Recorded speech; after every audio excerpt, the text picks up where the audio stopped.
பிரியமானவர்களே, இயேசு கிறிஸ்துவின் நாமத்தில் உங்களுக்கு என் அன்பின் வாழ்த்துக்கள். நீங்கள் எல்லோரும் எப்படி இருக்கிறீங்க? கிறிஸ்து இயேசுக்குள் சந்தோஷமா இருக்கிறீங்க நான் விசுவாசிக்கிறேன்.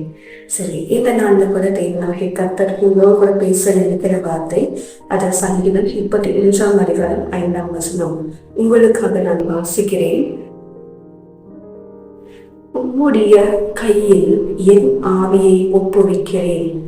சத்தியபரனாகிய கர்த்தாவே, நீர் என்னை மீட்டுக் கொண்டீர். ஹல்லேலூயா. கர்த்தருடைய கையில் நம் ஆவியை ஒப்புக் கொடுக்கக்கூடோ அவர் உண்மையுள்ள தெய்வம். சத்தியபரனாகிய கர்த்தர் நம்மை எல்லா தீமைக்கும் விலக்கி பாதுகாத்து நம்மை மீட்டுக் கொள்வாராம். இன்றைக்கான வசனத்தை நீங்க கவனித்து பார்த்தீங்கன்னா, என்னுடைய ஆவியை உம்முடைய கையில் ஒப்புவிக்கிறேன்.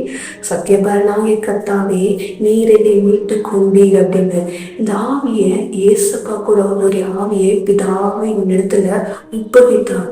கடைசியில மறிக்கும் தருவாயில சிலுவையில அவர் மறிக்கிற நேரத்துல அவர் என்ன தெரியுமா சொன்னாரு?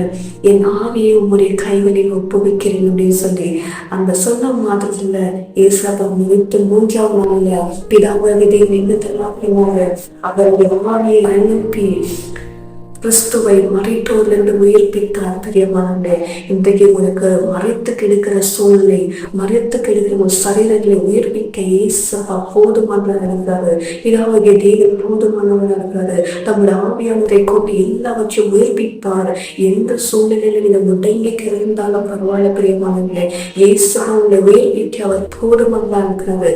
நீங்க செய்ய வேண்டிய ஒரே ஒரு காரியம், உங்களை ஆவியை அவர் கையில் ஒப்புக்கொள்வது. அவர் எல்லா தீமைக்கும் விலக்கி பாதுகாத்து எல்லா சூழ்நிலைக்கும் உங்களை தப்பு வைப்பார்.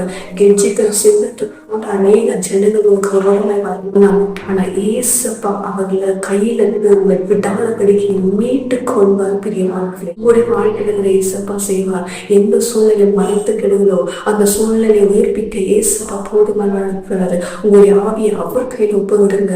அவர் எல்லாவற்றையும் பார்த்துக் கொள்வார்.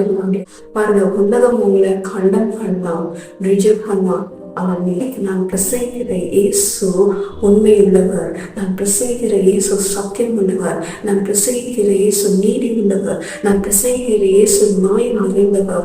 அவர் நீதியாய் நடத்துவார், சத்தியமாய் நடத்துவார், உண்மையாய் எல்லாவற்றையும் நடத்துவார். இதுக்கும் கவலைப்படாதீங்க பிரியமானவர்களே. இயேசுவோட சூழ்நிலையை எல்லாவற்றையும் மாற்றி எல்லா தீமைக்கும் நம்ம விலக்கி மீட்டுக்கொள். ஜெபிக்கலாமா? தனிப்பிலே இந்த மாதிரி வார்த்தைக்காக நமக்கு நன்றி தலைப்பனே. அப்பா, என்னுடைய ஆவியை உன்னுடைய கையில் ஒப்புவிக்கிறேன். அப்பா, நீயும் ஜெயித்தவர், பிசாசை ஜெயித்தவர், மரணத்தை ஜெயித்தவர், சாபத்தை ஜெயித்தவர். இன்றைக்கு இந்த பிள்ளைகளை எல்லா சூழ்நிலைக்கும் தப்புவித்து மீட்டு ஜெயத்தின் பாதையை நடத்துவதாக உங்களுடைய பிள்ளைகளை நீ கண்ணோக்கி பாருங்க, அதிசயமாய் நடத்துக. இயேசுவின் நாமத்தில் ஜெபிக்கிறேன் ஜீவனுள்ள பிதாவே, ஆமென்.